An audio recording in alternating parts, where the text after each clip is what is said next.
A four-county high-speed chase ended at the North Carolina Zoo with police shooting and killing a robbery suspect. Investigators say all of this started yesterday when the suspect robbed a taxi driver in Rowan County. The chase began when deputies spotted the suspect this morning near Rockwell. Now, Channel 9's Tina Terry live for us tonight after speaking with that taxi driver. Tina. Yeah, that taxi driver told me she is so grateful to God for saving her life, Erica. She says the suspect told her to drive him into this China Grove neighborhood here. Now, once they arrived, she says that she asked for money and he pulled out a gun.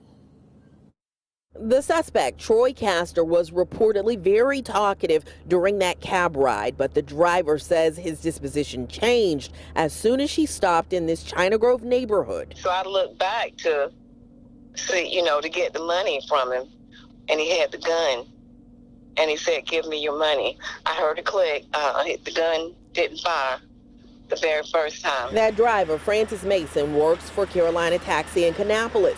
She says she struggled with Castor, and that small pink handgun went off again, this time shattering a window. Trying to get out of the car, and I just took off.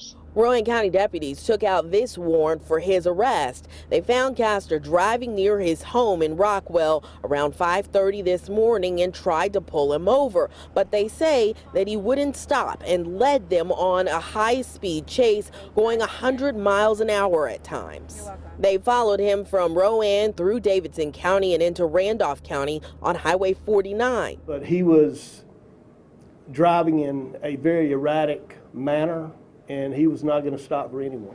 Randolph County deputies took over the chase. As the chase continued down Zoo Parkway, the suspect fired shots at our deputies. They say eventually he turned into this parking lot at the North Carolina Zoo and lost control. At that point, shots were fired, which led to the death of the suspect. Bullet holes were all over the passenger side of that car, and as the state police investigate, even law enforcement officers say it's a miracle the cab driver survived. The cab driver is lucky to be alive. By the grace of God, the gun did not fire.